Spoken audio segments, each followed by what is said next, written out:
नमस्कार मित्रों, आज जो हम बात करेंगे वह हिंदी भाषा के बारे में बात करेंगे। अब सामान्य हिंदी में जो हिंदी भाषा है उसमें जो अपना फर्स्ट टॉपिक है वह है वर्णों का उच्चारण स्थान। तो वर्णों का उच्चारण स्थान पढ़ने से पहले अपने को भाषा के बारे में बेसिक नॉलेज पता होना चाहिए। तो भाषा क्या होती है? तो साथियों, जो लैंग्वेज हैं भाषा, वह मानव अभिव्यक्ति का साधन है। किसका साधन है? मानव अभिव्यक्ति का साधन है। अब मानव अपनी अभिव्यक्ति दो तरीके से व्यक्त कर सकता है। मानव के मन के अंदर जितने भी भाव या विचार हैं उनको दो तरीके से मानव क्या कर सकता है? अभिव्यक्त कर सकता है। एक तो वह मौखिक रूप में व्यक्त कर सकता है और दूसरा लिखित रूप में व्यक्त कर सकता है। तो मौखिक पक्ष का मतलब यह है कि वह बोलकर भाषा को क्या कर सकता है? व्यक्त कर सकता है। तो यहाँ जो मौखिक पक्ष है उसमें आधारभूत तत्व क्या होगा? अपने पास ध्वनि होगी। जबकि लिखित पक्ष में जो आधारभूत तत्व है वह वर्ण होगा। क्या होगा? वर्ण होगा। अब यहाँ अगर मैं ध्वनि और वर्ण की बात करूँ तो ध्वनि को क्या नहीं कर सकते? ध्वनि को टच नहीं कर सकते, और जबकि वर्ण को टच किया जा सकता है। तो वर्ण टेंजिबल चीज़ है, स्पर्श किया जा सकता है, जबकि ध्वनि इनटेंजिबल है।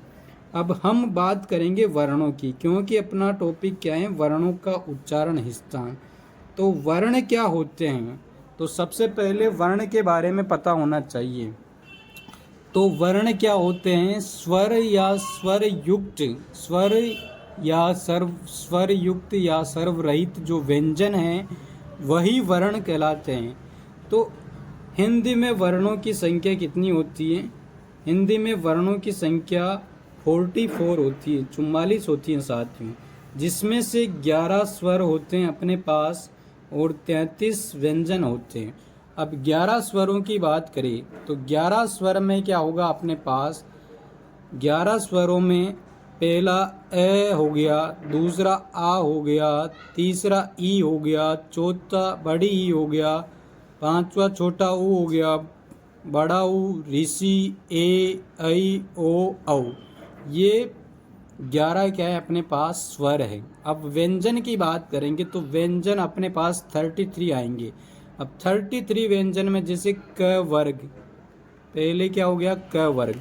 अब क वर्ग में क्या होगा? क च ट त प, क च ट त प क्या हो जाएगा? क ख ग, मतलब क वर्ग में तो क ख ग ग ण होगा। अब च वर्ग की बात करेंगे तो च वर्ग में अपने पास क्या हो जाएगा? च वर्ग में हो जाएगा च छ ज ज न। तो ये च वर्ग हो गया। उसके बाद ट वर्ग आएगा तो ट वर्ग में अपने पास क्या हो जाएगा? ट ठ ड ड ण।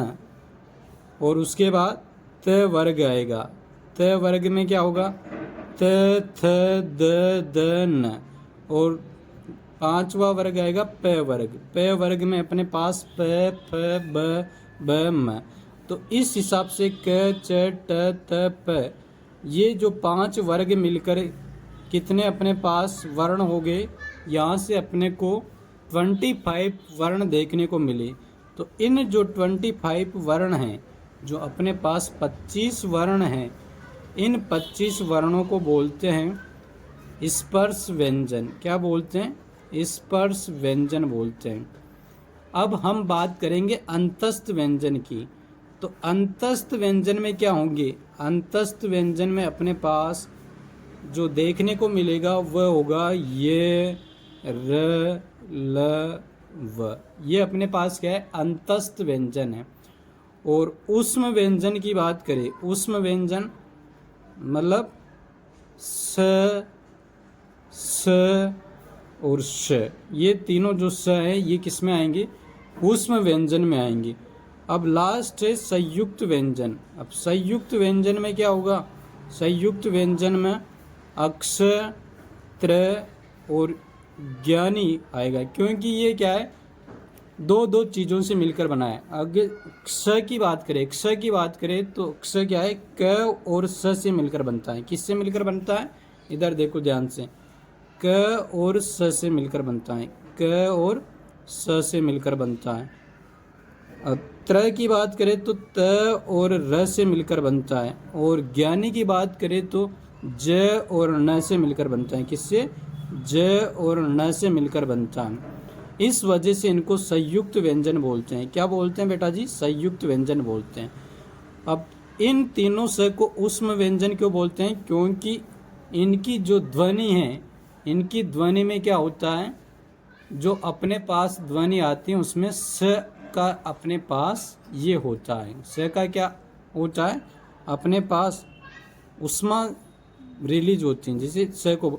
और अंतस्थ व्यंजन में ये र लव आएंगे, अंतस्थ व्यंजन में क्या आएंगे अपने पास, ये र लव आएंगे। अंतस्थ व्यंजन का मतलब यह है कि इनके जो होती हैं अपने पास वह कंपन जात ध्वनि होते इसमें, इस वजह से इनको अंतस्थ, संघर्षहीन व्यंजन या अर्ध स्वर भी बोलते हैं, क्योंकि ये इजीली बोल सकते हैं इनको अंतस्थ। और जो स्पर्श व्यंजन है, स्पर्श व्यंजन में क्या होगा, स्पर्श व्यंजन का मतलब है जहाँ से टच हो रहा है उसके हिसाब से उसका उच्चारण होगा, इस वजह से उसको स्पर्श व्यंजन बोलते हैं। तो स्पर्श व्यंजन में क च ट त प, ये 5 वर्ग आएंगे। अब हम जो ये टेबल बनाए हैं ये वर्णों के उच्चारण स्थान की हैं, जिसमें एक तरफ जो कॉलम है वह संकेत सूत्र का है, दूसरा कॉलम उच्चारण स्थान का है, और तीसरा कॉलम वर्णों के नाम का है। तो संकेत सूत्र में संस्कृत का सूत्र है अपने पास अकु विसर्ग ज्ञानानाम कंठ। कौन सा सूत्र है, अकु विसर्ग ज्ञानानाम कंठ। इसका मतलब यह है कि अ आ का, क वर्ग का, अ से हल्का और विसर्ग का उच्चारण स्थान कंठ होगा। क्या होगा, कंठ होगा। तो देखो अ आ क वर्ग मतलब क ख ग ग ण, और ह और विसर्ग का उच्चारण स्थान पक्का पक्का क्या होगा, कंठ होगा। दूसरा जो फॉर्मूला है वह है ईचू ऐसा नाम तालु। क्या फॉर्मूला है, ईचू ऐसा नाम तालु। ईचू ऐसा नाम तालु का मतलब यह है कि ई का और च वर्ग में च छ ज ण, और ये और श का उच्चारण स्थान क्या होगा, तालु होगा। इनका उच्चारण स्थान क्या होगा, तालु होगा। अब तीसरा जो फॉर्मूला है वो तीसरा फॉर्मूला है ऋतुषणाम मूर्धा। ऋतुषणाम मूर्धा का मतलब है कि ऋषि, छोटी ऋषि, बड़ी ऋषि। ट वर्ग में ट ठ ड ड ण, और र और स कौन सा, स षटकोण वाला। इनका उच्चारण स्थान क्या होगा, मृदा होगा। क्या होगा, मृदा होगा, क्योंकि जीभ इनके इन वर्णों में जीभ किसको टच करेगी, मृदा को टच करेगी, इस वजह से मृदा उच्चारण स्थान हो जाएगा।